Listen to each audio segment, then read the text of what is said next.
Hello and welcome to the 25th Vinny Talks Yanks. I'm your host, Vincent LaRose, and today, the Yankees suck. No, Yankees actually end up picking a win on record day, which is very nice.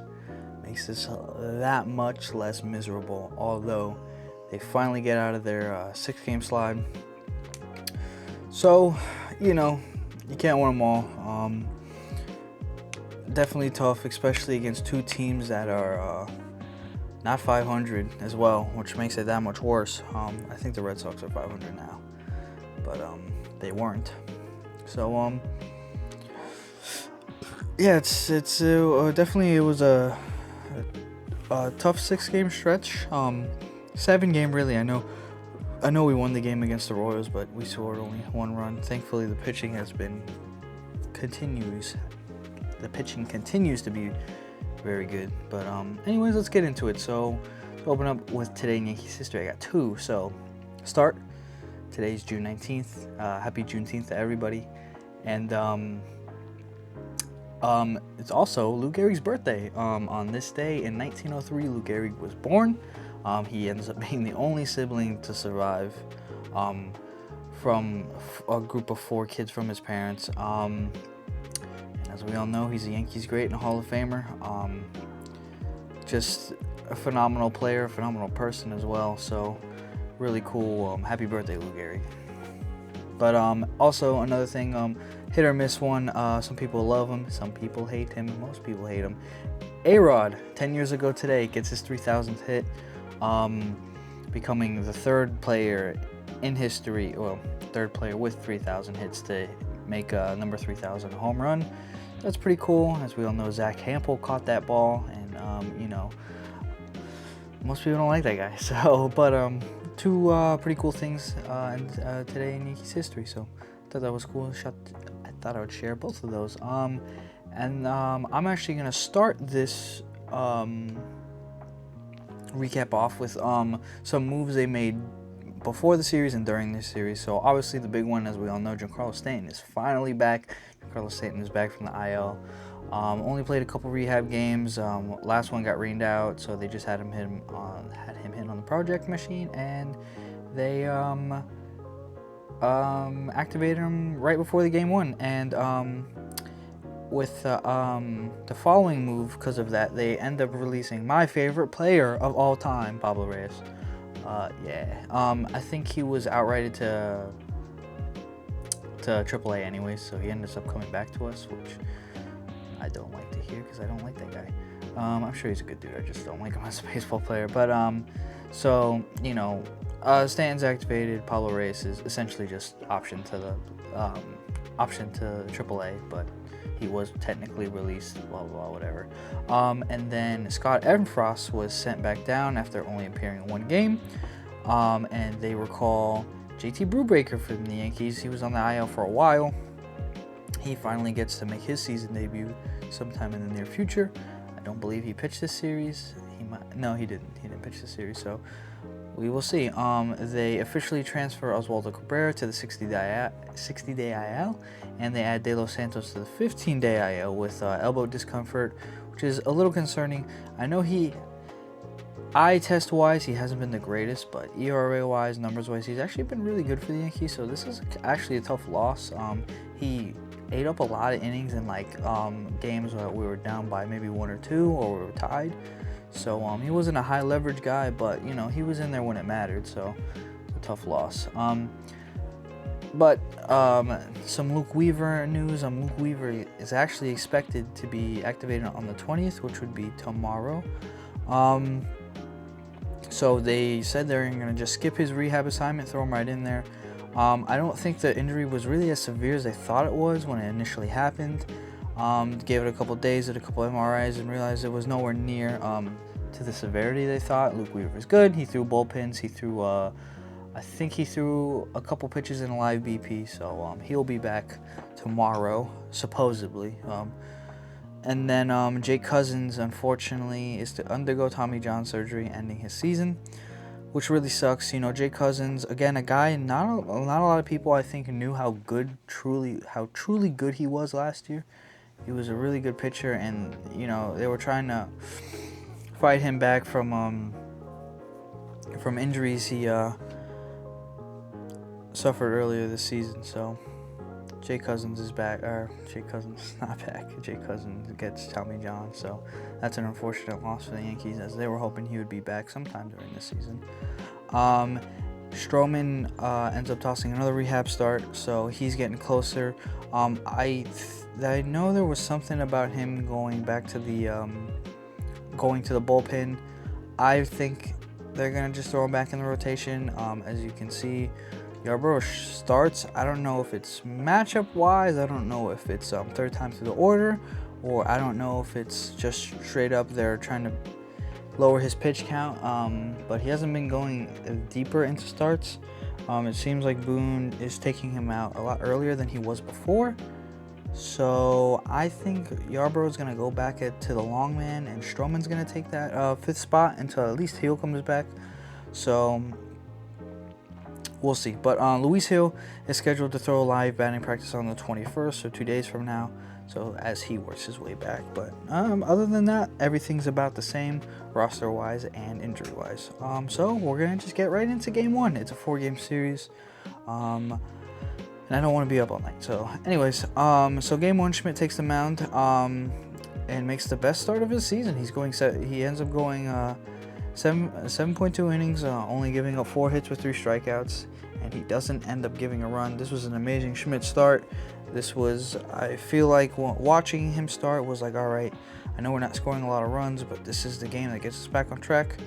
Of course, the Yankees offense doesn't do literally anything. They don't score a run in 11 innings. That game went all the way to the 11th, and we didn't score a single run.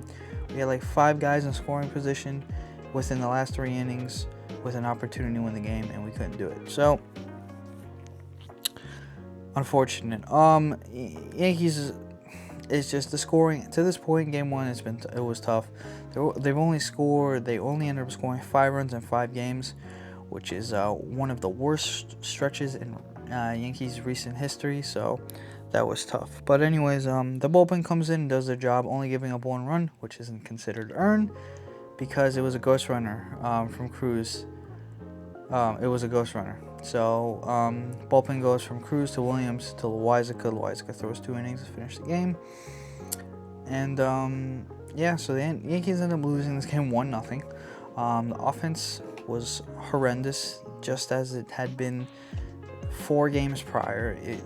Nothing would click. The base running was bad, and it was just a tough watch, man.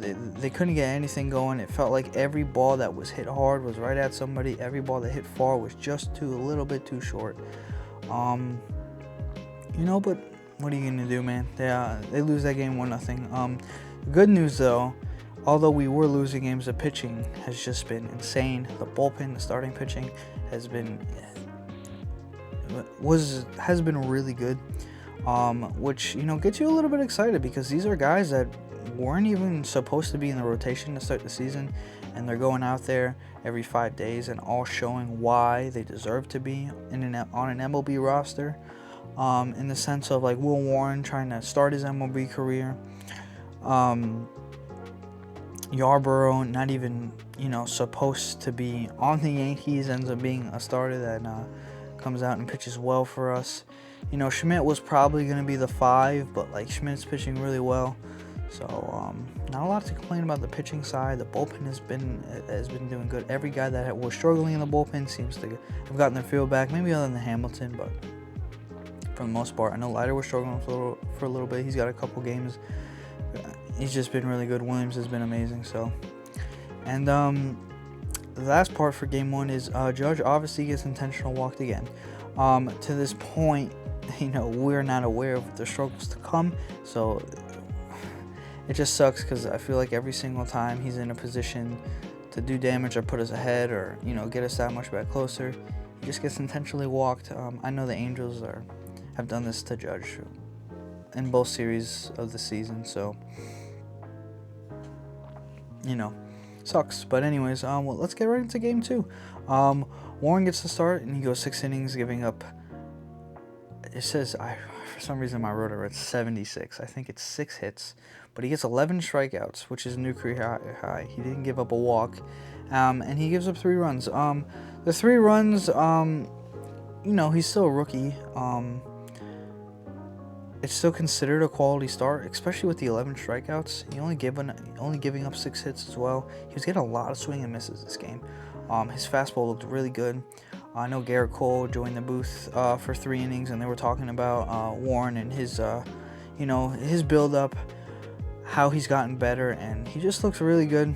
I don't think he's in the rotation come time when some guys come back, but I definitely think he's proven his point for at least next year, maybe years to come, why he should be a staple in our starting rotation. So, really good start from Warren. Really cool to, see a new career high in strikeouts. 11 strikeouts is a lot, especially against the, the Angels. I know aren't great this year, but they got guys in that lineup that are, they're good hitters.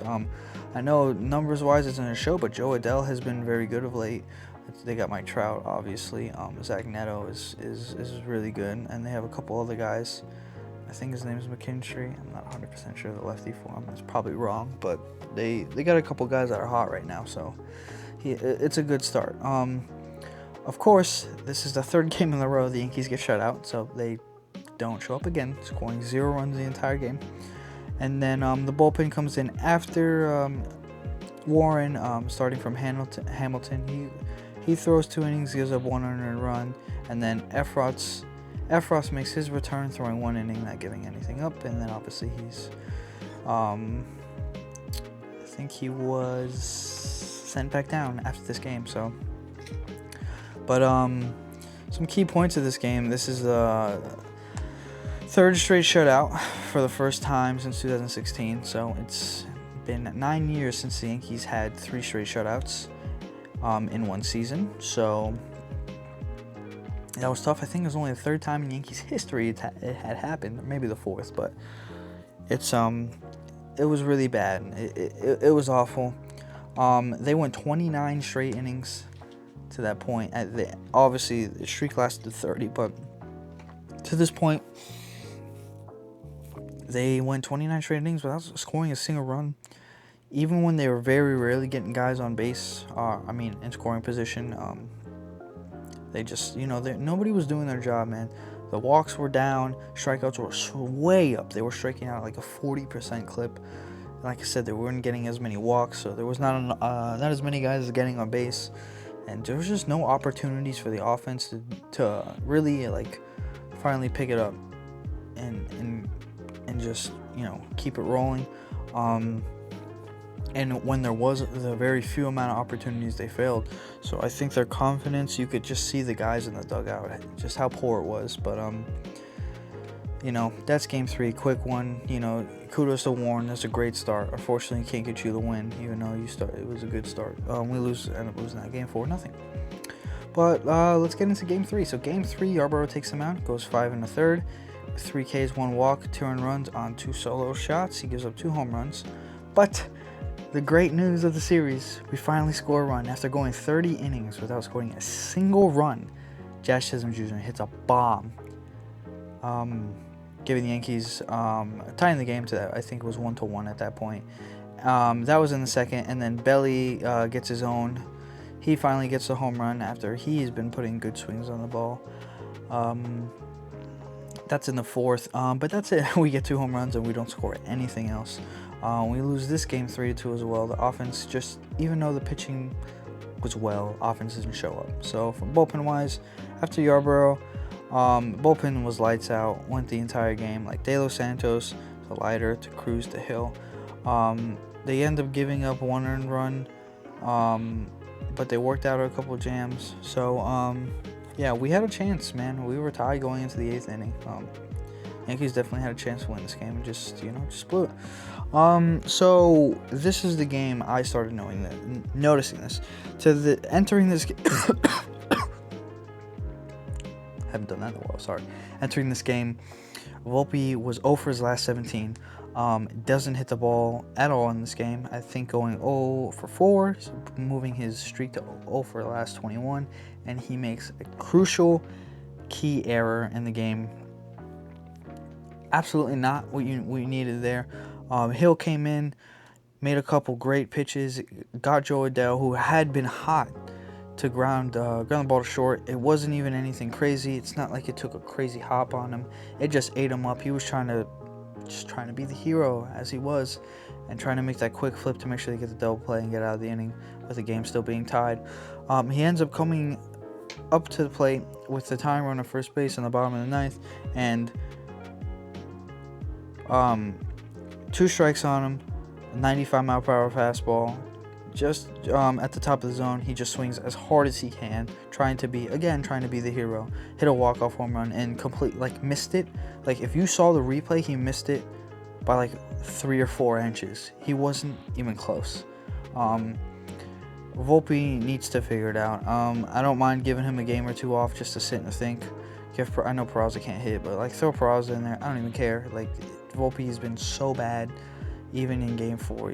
I know he gets an RBI in Game 4, but he looks lost at the plate, man. And you're supposed to be a Gold Glover, so that's supposed to make up for being lost at the plate. And then when you make errors like that and moments like that, it just makes it that much harder to defend you. So, is what it is, though. As a common trend, the pitching gets no run support. We do end up getting 2 runs this game, but we only gave up 2 and 1 earned run on the Volpe error. It just, like I said, it was just so many, over that stretch of 6 games, there was so much good wasted pitching. The most runs they gave up in one game was 4. That's the most runs. Earned runs, too. There was another 4, but that was 1 earned run. But 4 earned runs is the most runs they gave up in a game. And they couldn't win one of them. It was really bad. Pitching, like I said, just getting no help, man. And now to this point is when people start taking notice of Judge really is slumping right now.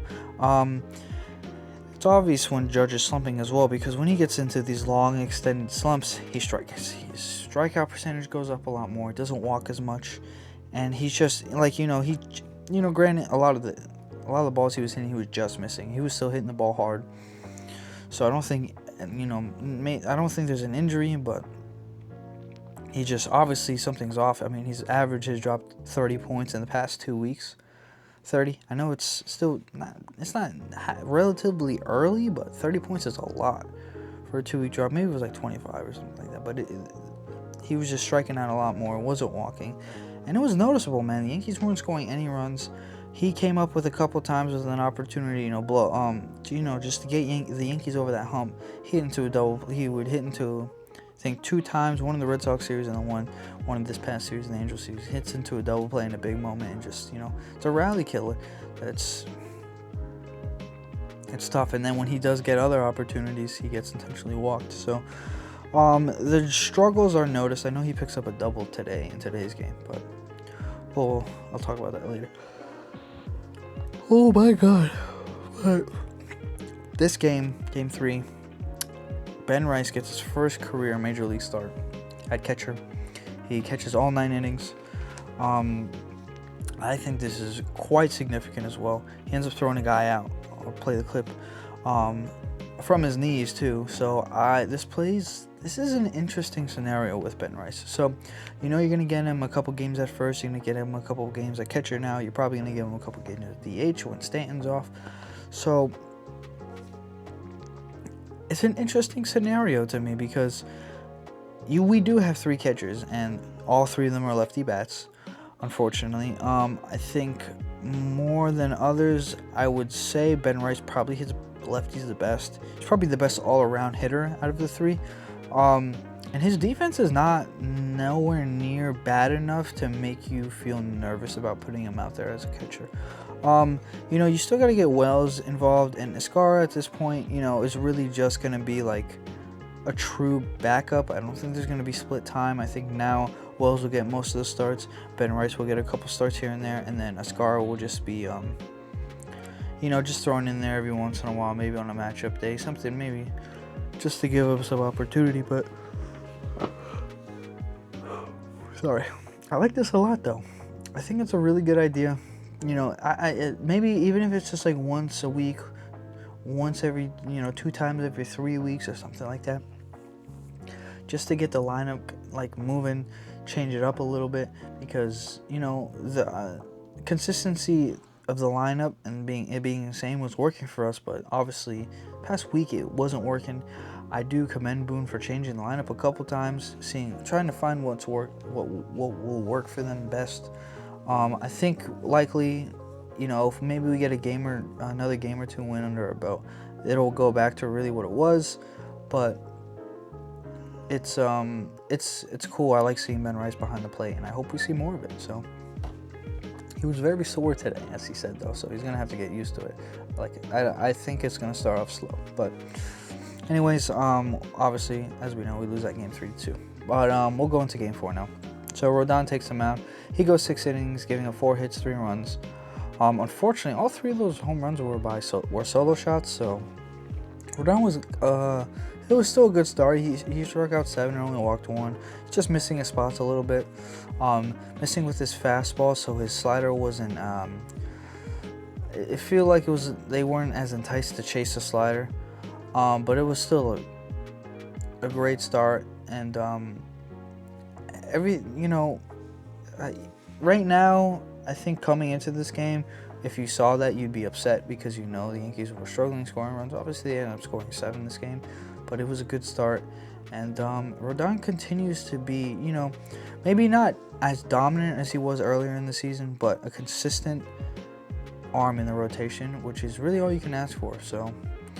But anyways, we'll get into the offense, because it's been the first time the whole video I can actually talk about a decent amount of offense. But offense finally is back, hopefully starting it off, Stanton hits it into an RBI fielder's choice, even though Bellinger was safe. That call was terrible. I don't know what they were looking at. Anyways, Stanton hits into a fielder's choice in the first, giving the Yankees a run. And then Grisham hits a 2-run bomb in the bottom of the second, doing his cool little bat flip that I like, and then him and Goldie go back to back with Goldie's first home run in a little bit. That made the game 4-2, and then Belly gets into the action with an RBI single in the 7th. Volpe then gets an RBI single in the 8th, along with a well sack fly to finish the scoring, giving the Yankees a 7-3 win. So the Yankees offense scored 7 runs this game. They had only scored 7 runs in the past 7 games.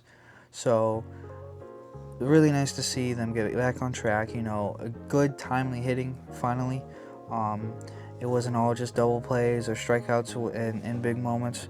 So that was nice to watch. But bullpen wise, bullpen closes the door, as always, going from Leiter, Loizaga to Williams, shutting them down, and, obviously getting the Yankees a 7-3, much-needed 7-3 win. So, it was a great game. It was a fun game to watch. It was a day game today because the Angels are considered for a travel day. So it's nice to get the guys some extra rest. Not exactly, obviously not an off day, but, a couple hours extra rest will never hurt anybody, so. It was a good game to watch, and it was very satisfying to watch as Williams finally strikes out. But we finally ended the losing streak, which is very nice. Even if we lose tomorrow, it's not a losing streak anymore. Well, it's a losing streak of 1, but it was just nice to watch, and it was really satisfying to see them get the win.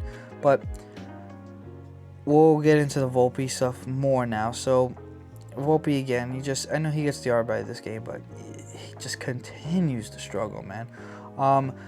So in his last 51 at bats, he has 10 hits, which is a 169 average, and he has 12 strikeouts. He has more strikeouts than hits in his last 51 at bats. His strikeout percentage went way up. He's chasing a lot more. He's swinging at the first pitch a lot more, even when it's out of the zone, and he's just completely whiffing.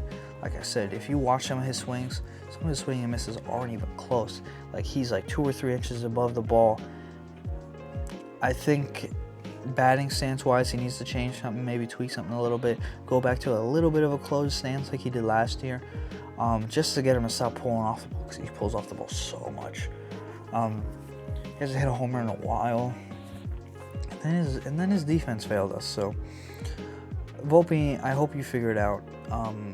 You were just like the Yankees, man. Consistency is key, and it seems hard for him to find a decent consistency. He's still hitting above 230. I know he's an above average like he's about an average hitter and above average fielder, but you can't not hit and then not field at the same time. So, you know. Moving on though, and then Goldie was in an 0 for 10 funk himself. You know, I know Goldie's been struggling the past couple of weeks. You know, going 0 for 10, 0 for 16. You know, getting a couple hits, then going right back into a slide, getting a couple hits. But he picks up 2 hits today, both for extra bases, a double and a homer, which is really nice to see. So I think Goldie's back. I think Goldie's gonna be all right. You know, that's our first baseman in the All-Star game right there. So representing the Yankees, I like it. And then to finish off the video, I want to talk about Devin Williams. So obviously Devin Williams, just not to finish off the video, I got one more topic after this, but obviously Devin Williams struggled in the beginning of the season. The closer role didn't suit him well to start. He lost the job to Weaver. Weaver gets hurt. He gets put right back into that role. He struggles a little bit, but in his last 15 games, he's got 5 saves and has a 1.88 ERA, which is not Devin Williams' numbers, but much better than what he was. He dropped his 7 ERA down to a 5-something, low 5s. So, you know, he's getting a lot better, which is nice. I know Aaron Boone talked about when Weaver comes back, is Weaver going right back into that closer role? And he really said it's really going to be more matchups, feel of the game, what's going on in the game. So I don't think we have a true closer, but I still would consider Weaver our true closer. But, you know, good for Williams, man. It's nice to see. He's been very quiet too, which I like. He's not causing a lot of issues. So, but last topic. This is the truthfully last topic. So the Yankees pitching has been phenomenal. It has a 3. You know, I know the ERA sounds a little bit high, but they have a 3.5 ERA in the last 15 games. There was one inflated game. Oh, what game was it? One of the Red Sox in the Red Sox series. I think we had 2 games where they gave up a decent amount of Yarborough, and then Rodon gave up 5. I think it was.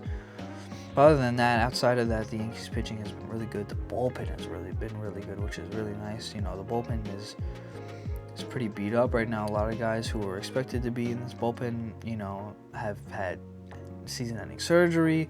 Some have had injuries I haven't been able to fight back for, but this bullpen continues to fight, and it's been very good. So Yankee pitching has been carrying us right now. You know, obviously the offense struggled at an all-time rate, but the pitching kept us right in it every single game. So, and I feel like that keeps the fans a little bit more engaged. But it is very late, and I want to go to bed. So I'm going to end the video here. Thankfully, you know, as we know, Yankees pick up that win, so that's nice. We're going into the Orioles series this weekend. We better play good. The Orioles suck. So, anyways, I'm going to end it there. Thank you for watching. I hope everybody has a wonderful day or night whenever you do end up listening or watching this.